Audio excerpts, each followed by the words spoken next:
Cinema decipher presents point break. Movie की शुरुआत में एक पहाड़ को दिखाया जाता है जिस पर दो दोस्त मोटरसाइकिल लेकर चला रहे होते हैं। उसमें से एक फिल्म का हीरो जिसका नाम जॉनी यूटा होता है और उसके दोस्त का नाम जैफ होता है। वे दोनों इस पहाड़ पर रेस कर रहे होते हैं क्योंकि उनके स्पॉन्सर्स इसके लिए उन्हें पैसे देते हैं। यूटा बोलता है इस रास्ते को पार करने वाले वे पहले बंदे बनेंगे। जैफ बोलता है पागल हो गया क्या, हम ये नहीं कर पाएंगे। जॉनी बोलता है ये बाइक हमें यूं ही नहीं दी गई है, पैसा कमाने के लिए हाथ पैर मारने पड़ते हैं। जैब बोलता है पैसा कमाने के चक्कर में सारी जिंदगी हॉस्पिटल में न सड़ना पड़े।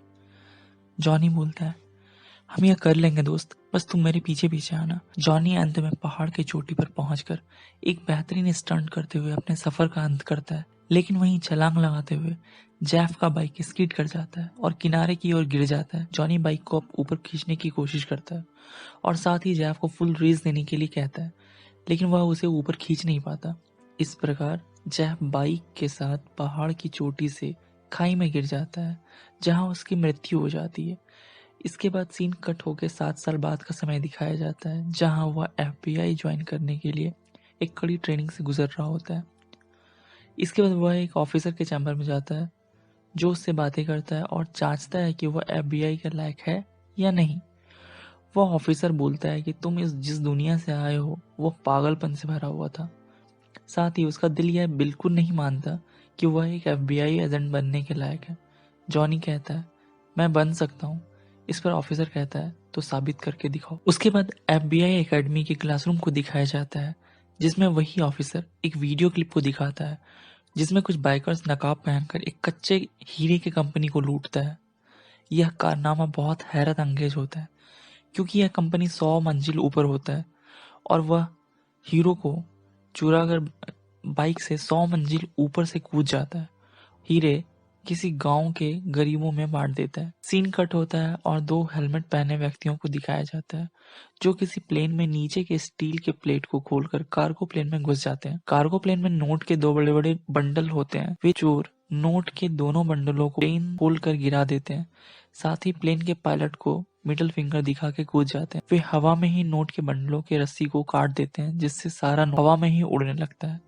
दोनों चोर मैक्सिको के किसी जंगल में प्लेन से कूदने के बाद गायब हो जाते हैं।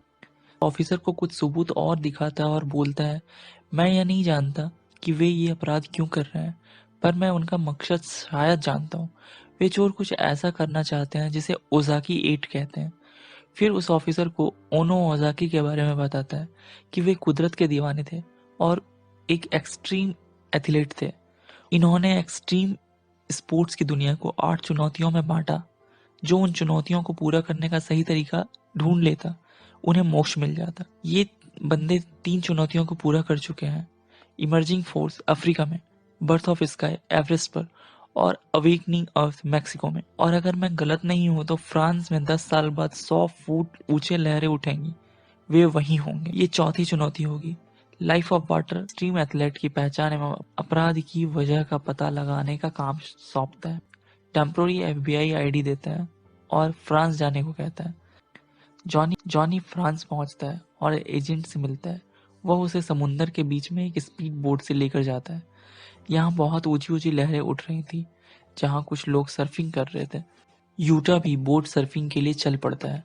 लहरें बहुत ऊंची होती है और इस लहर पर यूटा के साथ उन एक्सट्रीम एथलीट के ग्रुप का एक व्यक्ति उसके साथ सर्फ करता है। लहरें बहुत तेज होने के कारण जॉनी उसमें डूब जाता है जिसे वह व्यक्ति बचा लेता है। वह उसे क्रूज शिप में ले जाता है। जब उसे होश आता है तो वह उसे थैंक्स बोलता है और उससे पूछता है कि क्या यह शिप उसकी है। जवाब में वह व्यक्ति अपने स्पॉन्सर अल्फरीद को दिखाता है। फिर वह अपना नाम बताता है बॉजी और उसे शिप में चल रही पार्टी को एंजॉय करने के लिए बोलता है। इसी बोट पर उसकी मुलाकात एक लड़की से होती है जिसका नाम सेम सारा था। जॉनी सारा से कहता है कि मैं बॉडी का एहसानमंद हूँ, तो वो कहती है हम एहसान में यकीन नहीं रखते, हम यकीन रखते हैं अपना रास्ता खुद चुनने में। फिर उसके साथ पानी में तैरता है। अगली सुबह जब उसकी नींद खुलती है तो बॉडी उसके सामने होता है और वह उसे बोलता है कि मैं तुम्हें जानता हूँ यूटा। फिर बॉडी बोलता है कि उसके पास हौसला ज्यादा है, हुनर कम है। शायद यही कारण है कि वह कामयाब रहा। अगली सुबह उसे एजेंट पापास के साथ दिखाया जाता है। वो जॉनी को रात के शराब और शबाब के अलावा कोई नहीं जानकारी नहीं होने की वजह से उसे वापस जाने को बोलता है। इस पर जॉनी बोलता है कि उसने सुना है कि पेरिस की गलियों में आज रात कुछ होने वाला है, जिसका पता उसे लगाना है, और इसके बाद वो पेरिस के एक ट्रेन स्टेशन में जाता है। यहाँ पर बॉडी और उसके गैंग के सभी लोग मौजूद होते हैं। वे सभी जॉनी के आने का कारण पूछते हैं तो बॉडी कहता है उसने यूटा को बुलाया है क्योंकि वह भी कुछ पाना चाहता है। इसके बाद यूटा और बॉडी के बीच एक जबरदस्त वाली फाइट होती है जिसमें दोनों एक दूसरे को बुरी तरह पीटते हैं। लड़ाई खत्म होने के बाद बॉडी यूटा को सिगरेट ऑफर करता है और कहता है कि वह अपनी जिंदगी में ऐश करता है। हम चीजों को छीनते हैं और लौटा देते हैं। फिर बॉडी उसे ओजाकी की चुनौती लाइफ ऑफ विंड के लिए पूछता है कि क्या वह आना चाहेगा। अगली सुबह सारे लोग एल्प्स पहाड़ के लिए निकल पड़ते हैं और चढ़ाई कर वे उसके पीक पर पहुंच जाते हैं। रात में वे वहां आग जलाते हैं और बातें करते हैं। जॉनी कहता है कि क्या हमें पहाड़ से कूदकर मोक्ष मिलने वाला है। इस पर बॉडी कहता है यह इतना आसान नहीं है। ओजाकी ने संतुलन की बात की थी, पर इसका मतलब अपनी निजी फायदों के लिए जान को जोखिम में डालना नहीं है। ये किसी ऐसी चीज का हिस्सा बनना है जो हमसे कई गुना बेहतर है। हम जितना लेते हैं उससे ज्यादा देना पड़ता है। अगर हमें उस जगह की बर्बादी रोकनी है जो हमें जिंदगी देती है और हमें उसी की तलाश है, हम वही पाना चाहते हैं। अगर तुम भी उसी रास्ते पर हो जिस पर हम हैं तो सुबह मुलाकात होगी।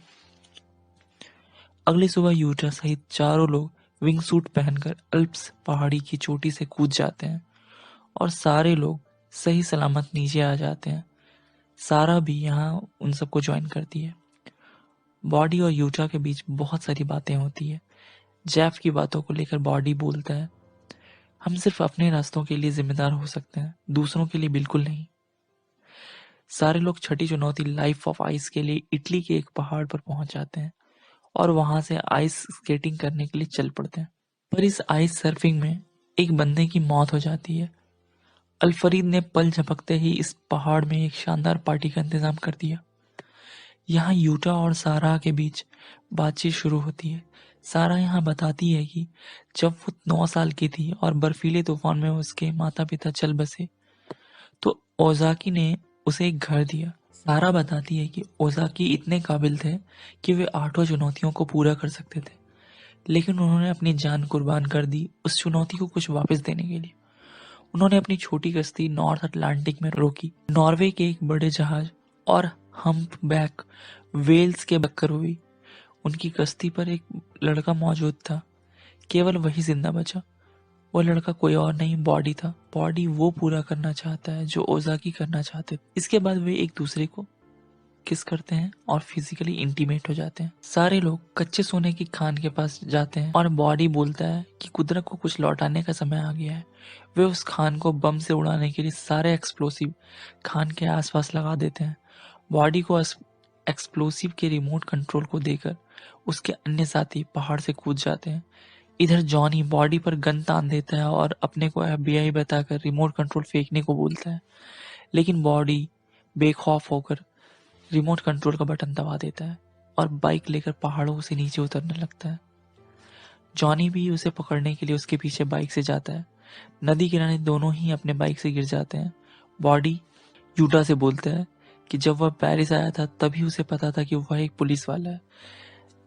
इस पर जॉनी कहता है तो तुम मुझे टीम में शामिल क्यों किया। इस पर बॉडी बोलता है कि मुझे लगा कि मैं तुम्हें बचा सकता हूँ, और यह बोलकर वह चला जाता है। इधर जॉनी को उसके ऑफिसर्स उसके ऑर्डर को नहीं मानने पर उस पर गुस्सा होते हैं। साथ ही अल फरीद की सारी संपत्ति जब्त कर ली जाती है। पैसा नहीं होने की वजह से बॉडी टोएफाना इटली की पहाड़ की चोटी पर स्थित बैंक में चोरी करने का प्लान करता है। इधर FBI एजेंट पापास और FBI एकेडमी ऑफिसर को जब इस बात का पता लगता है कि वे लोग चोरी करने वाले हैं तो उस बैंक के पास के पुलिस स्टेशन को अलर्ट किया जाता है। एजेंट पापास यूटा को बोलते हैं कि चुन लो तुम्हें किस तरफ रहना है, और फिर उसे उस बैंक की तरफ लेकर चल पड़ते हैं। यहाँ बैंक में बॉडी अपने सारे गैंग के साथ बैंक को लूट कर बाहर निकल रहे होते हैं, लेकिन लोकल पुलिस उसे चारों तरफ से घेर लेते हैं। कुछ ही वक्त में फायरिंग शुरू हो जाती है। जिससे बॉडी का एक साथी वहीं ढेर हो जाता है। गैंग का एक मेंबर भागता है जिसका पीछा जॉनी करता है। वह केबल कार से भागता है लेकिन जॉनी शीशा तोड़ के उसमें घुस जाता है और उसे गोली मार देता है। जब वह हेलमेट खोल के देखता है तो उसमें समसारा होती है। बॉडी वहां से निकल जाता है।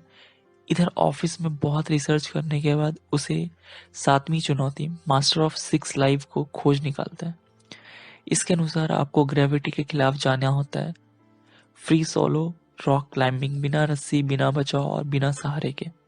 इस लिस्ट में एंजल फॉल्स वेंजुएला फिट बैठता है। जॉनी वेंजुएला के उस जगह पर पहुंच जाता है। पूरे गैंग में सिर्फ 2 लोग ही बचे हुए थे और वो पहाड़ पर चढ़ने लगते हैं। पीछे से जॉनी भी उन्हें पकड़ने के लिए आता है और वो भी पहाड़ पर चढ़ने लगता है। बॉडी का साथी ब्रूमेट पहाड़ से और वहां उसकी मृत्यु हो जाती है। बॉडी ऊपर पहुंच जाता है। जॉनी भी बहुत मुश्किलों का सामना करने के बाद ऊपर पहुंच जाता है। वहां पहुंचकर जॉनी बॉडी से बोलता है, तुमने बहुत सारे कानून तोड़ दिए हैं और तुम्हें कुछ भी हासिल नहीं हुआ। बॉडी बोलता है, मंजिल अभी भी बहुत दूर है। ये बोल के वह एंजल फॉल्स से कूद जाता है। उसके पीछे जॉनी भी कूद जाता है लेकिन वह बच जाता है। जॉनी एजेंट पापास को बोलता है, बॉडी जानबूझकर झरने से कूदा था। 8वीं चुनौती the act of ultimate trust यही थी। एजेंट पापास उसे उसका आइडेंटिटी कार्ड देते हुए बोलता है, वेलकम टू FBI।